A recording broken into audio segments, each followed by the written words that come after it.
Hello.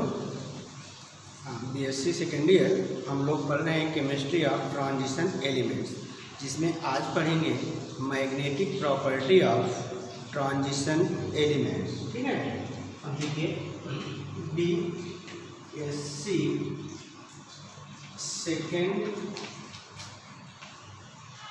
Year, ठीक है ना, बीएससी सेकेंड ईयर। इसमें हम लोग पढ़ेंगे magnetic property of transition elements. ठीक है ना, मैग्नेटिक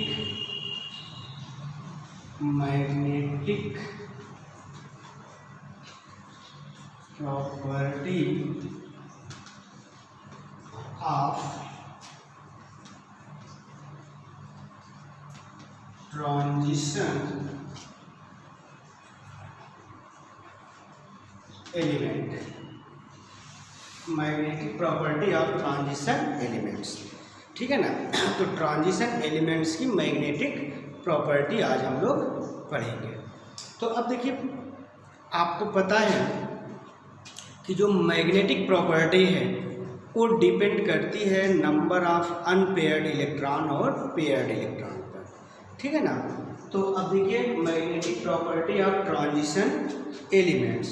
तो अब देखिए बेटा, कुछ सब्सटेंस ऐसे होते हैं जो मैग्नेट के द्वारा स्ट्रांगली अट्रैक्ट किए जाते हैं। ठीक है ना, तो जो सब्सटेंस मैग्नेट के द्वारा स्ट्रांगली अट्रैक्ट किया जाता है उस सब्सटेंस को कहा जाता है फेरोमैग्नेटिक सब्सटेंस। ठीक है ना, those substance which are strongly attract by magnet that is called ferromagnetic substance. और जो फेरोमैग्नेटिक सब्सटेंस का फिनोमेना होता है उसको बोलते हैं फेरोमैग्नेटिज्म। ठीक है ना, जैसे आपका आयरन है, आयरन जो है ये मैग्नेट के द्वारा या मैग्नेटिक फील्ड में स्ट्रांगली अट्रैक्ट किया जाएगा। ठीक है ना, तो इसको फेरोमैग्नेटिक सब्सटेंस बोलेंगे और इसकी जो फिनोमेना है उसको फेरोमैग्नेटिज्म बोलते हैं। ठीक है ना, ferromagnetism only in solid state, जो फेरोमैग्नेटिज्म फिनोमेना होता है केवल सॉलिड स्टेट में ही होता है। ठीक, अच्छा, कुछ सब्सटेंस ऐसे होते हैं जो मैग्नेटिक फील्ड में या मैग्नेट के द्वारा वीकली अट्रैक्ट किए जाते हैं। ठीक है ना, तो जो सब्सटेंस मैग्नेट के द्वारा वीकली अट्रैक्ट किया जाता है उसको कहा जाता है पैरामैग्नेटिक सब्सटेंस। क्या बोलते हैं? पैरामैग्नेटिक सब्सटेंस बोलते हैं। और जो पैरामैग्नेटिक सब्सटेंस का फिनोमेना होता है उसको बोला जाता है पैरामैग्नेटिज्म। क्या बोलते हैं? पैरामैग्नेटिज्म बोलते हैं। अब जैसे पैरामैग्नेटिक का उदाहरण है आपका ये ऑक्सीजन।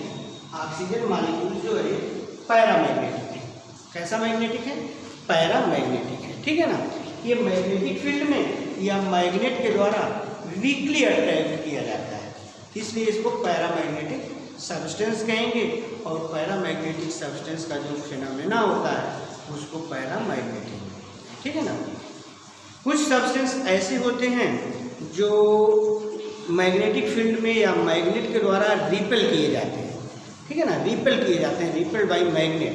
तो ऐसे सब्सटेंस को कहा जाता है डायामैग्नेटिक सब्सटेंस। ठीक, और डायामैग्नेटिक सब्सटेंस का जो फिनोमेना होता है उसको बोलते हैं डायामैग्नेटिज्म। ठीक है, अब डायामैग्नेटिक सब्सटेंस जैसे आपका ये आपका डायामैग्नेटिक है, ये आपका पैरामैग्नेटिक है। आयरन जो है आपका ये फेरोमैग्नेटिक, ये फेरोमैग्नेटिक सब्सटेंस है, ये पैरामैग्नेटिक सब्सटेंस है और ये डायामैग्नेटिक सब्सटेंस है। ठीक है ना, तो those substance which is strongly attract by magnet that is called ferromagnetic substance and phenomena is known as ferromagnetism. ठीक, अब देखिए, those substance which weakly attract by magnet, जो सब्सटेंस मैग्नेट के द्वारा वीकली अट्रैक्ट होता है उसको पैरामैग्नेटिक सब्सटेंस बोलते हैं और फिनोमेना को पैरामैग्नेटिक मैग्नेटिज्म बोलते हैं। ठीक, अब देखिए, those substance which are repelled by magnet, जो सब्सटेंस जो होता है फीबली, आसानी से मैग्नेट के द्वारा क्या हो जाए, रिपेल हो जाए, तो उस सब्सटेंस को बोला जाता है डायामैग्नेटिक। और डायामैग्नेटिक का जो फिनोमेना होता है उसको बोलते हैं डायामैग्नेटिक। तो आपका आयरन फेरोमैग्नेटिक है, और ये जो आपका है पैरामैग्नेटिक है, और ये अन्य सीरीज जो है आपका है डायामैग्नेटिक है। ठीक है ना। तो आप लिखिए, साथ ही साथ लिखते चलिए कि certain elements, for example iron, certain element for example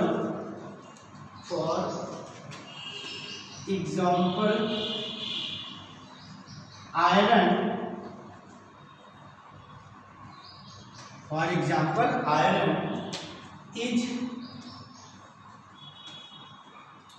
is strongly attracted by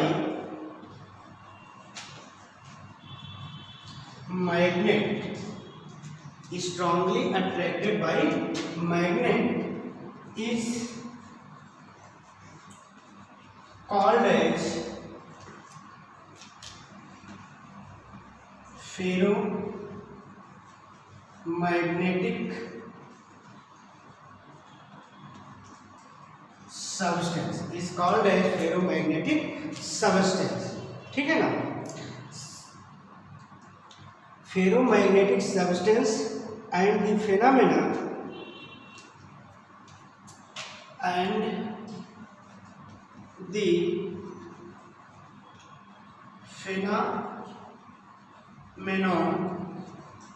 is known as ferromagnetism, phenomena is known as ferromagnetism। ठीक है ना। तो अब देखिए सर्टेन सब एलिमेंट्स, फॉर एग्जांपल जैसे आपका ये आयरन है, is strongly attract by magnet, magnet के द्वारा स्ट्रांगली अट्रैक्ट किया जाता है, इसलिए इसको कहते हैं ferromagnetic substance, and the phenomena is known as ferromagnetism. ठीक है ना। Substance ferromagnetic substance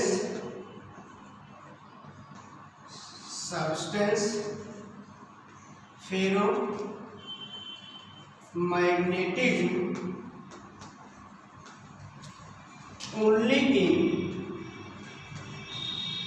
solid state, only in solid state। ठीक है ना।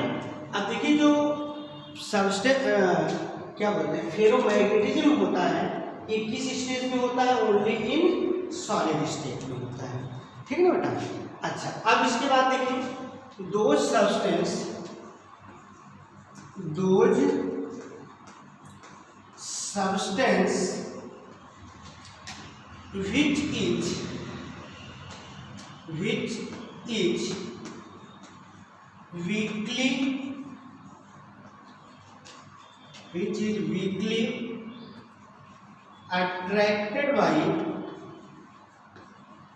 which is weakly attracted by magnet is called as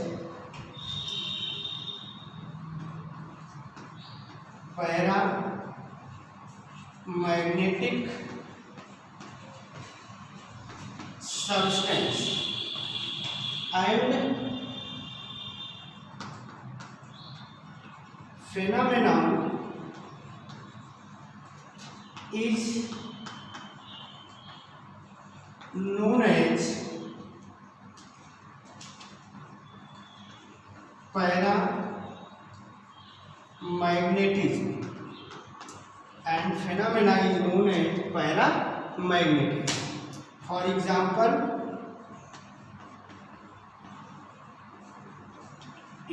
देख लीजिए, ऑक्सीजन क्या है, पैरामैग्नेटिक सब्सटेंस है। ठीक है ना।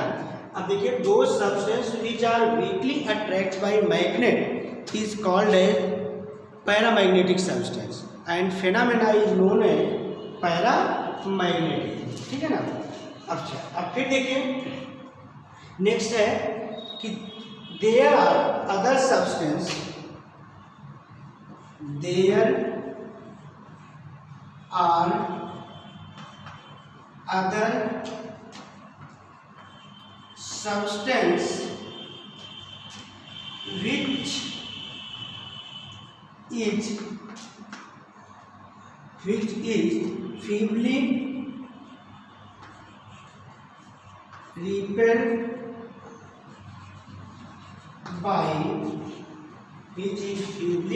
repelled by magnet is called as diamagnetic substance and phenomenon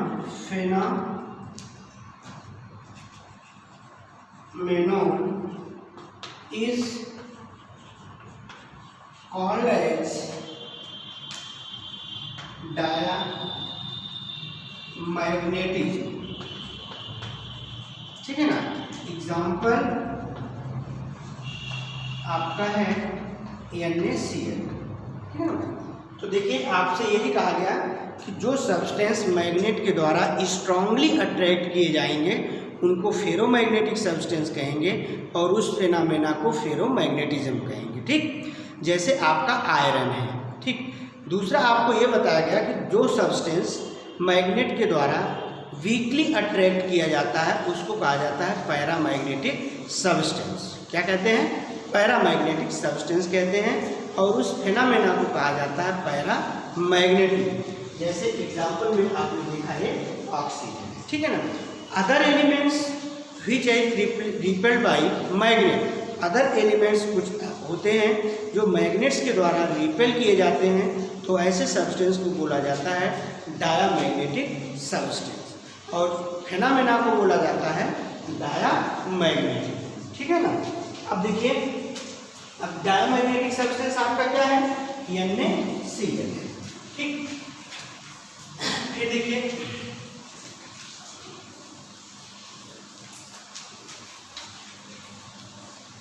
फिर आगे द मैग्नेटिक मोमेंट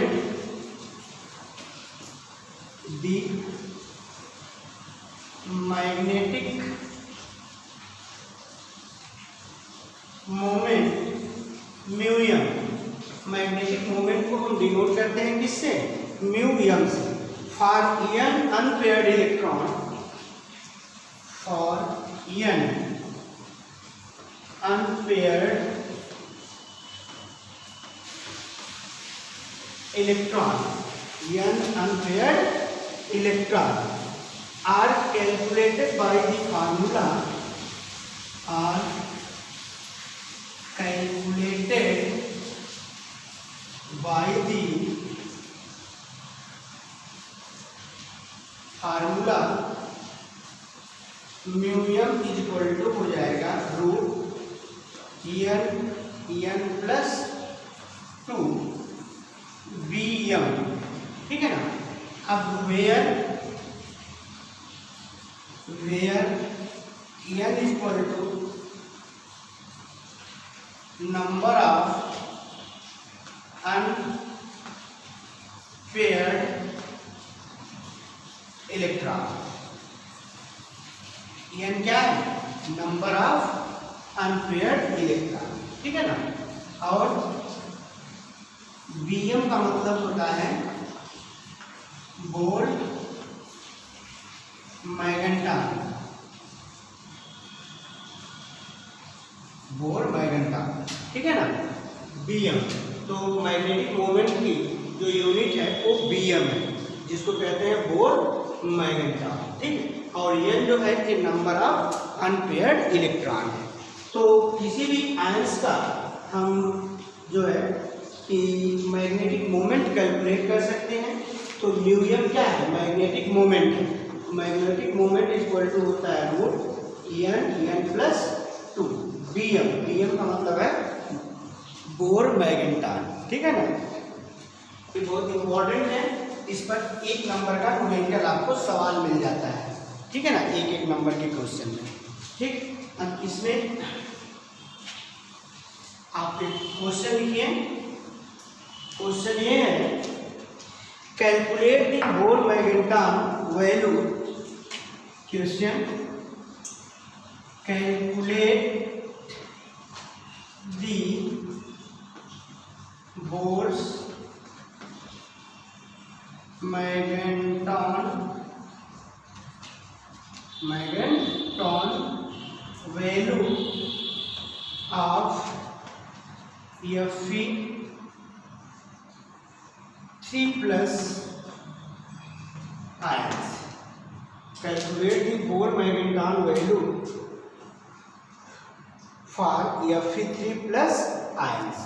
अब Fe3+ ions का बोर मैग्नेटॉन वैल्यू आपको कैलकुलेट करना है, ठीक है ना। तो आप जानते हैं कि ये देखिए आयरन है, Fe का एटॉमिक नंबर कितना है, 26 है। ये हो जाएगा 1s2, 2s2, 2p6, 3s2, 3p6, 3d, 4s2, 3d6, ये होगा कॉन्फ़िगरेशन। अब देखिए इसके d ऑर्बिटल्स में कितने इलेक्ट्रॉन हैं, 6 इलेक्ट्रॉन है, ठीक है ना। इसके d ऑर्बिटल में कितने इलेक्ट्रॉन हैं, 6 इलेक्ट्रॉन है। तो अब देखिए यहाँ पर क्या है, Fe3+ है, तो इसका मतलब कि 2 इलेक्ट्रॉन 4s से निकलेगा। जब ये 2 इलेक्ट्रॉन 4s से निकलेगा तब इसके ऊपर इसका ऑक्सीडेशन स्टेट क्या होगा, Fe2+ होगा। अब Fe2+ होगा तो इसका मतलब कि 3d से भी 1 इलेक्ट्रॉन निकला, और जब 3d से 1 इलेक्ट्रॉन निकल जाएगा तब हो जाएगा 3+ हो जाएगा। तब यहाँ कितना इलेक्ट्रॉन बचेगा, 5 बचेगा ना। जब 5 इलेक्ट्रॉन बचेगा तब कॉन्फ़िगरेशन क्या हो जाएगा Fe3+ का, ये हो जाएगा 1s2, 2s2, 2p6, 3s2, 3p6, अब यहाँ हो गया 3d5, 4s0। अब 3d5 है। अब देखिए ये जो 3d सबसेल है, तो 3d सबसेल में कितने ऑर्बिटल है, 5 है। तो 3d में कुल कितने इलेक्ट्रॉन है, 5, 1, 2, 3, 4, 5। अब number of unpaired electron Fe3+ में कितने हैं, 5 हैं। तो number of unpaired electron is equal to 5। तो देखिए number of unpaired electron is equal to 5, ठीक है ना। अब देखिए आपको पता है कि magnetic moment μm is equal to होता है √n+2, ये क्या होता है Bm, ठीक है। अब देखिए number of unpaired electron n is equal to कितना है, 5 है। तो ये हो गया μm इज इक्वल टू हो जाएगा √5+2Bm, ठीक। अब ये μm इज इक्वल टू हो जाएगा, μm इज इक्वल टू हो जाएगा रूट, यहाँ हो जाएगा 5 2 7 5 35, ये 35 Bm हो जाएगा, ठीक है ना। अब 35 Bm हो गया। अब इसका जो है वर्गमूल निकाल लीजिए। तो अब यहाँ पर μm इज इक्वल टू हो जाएगा, μm इज इक्वल टू हो जाएगा 4.9 Bm, ठीक है ना। तो बोर मैग्नेटॉन की वैल्यू कितनी है, 4.9 Bm आएगा, ठीक है ना। तो ये रहा आपका magnetic property of transition elements. तो ध्यान रखिएगा इस फार्मूले पर आपके क्वेश्चन हमेशा पूछे गए हैं, ठीक है ना। अब यहाँ पर देखिए कैलकुलेट दी Bm, किसी का भी Bm आप कैलकुलेट कर सकते हैं, ठीक है ना। तो calculate the Bm value of Ni2+ की Bm वैल्यू आप कैलकुलेट करिए कितना आएगा, ठीक है ना।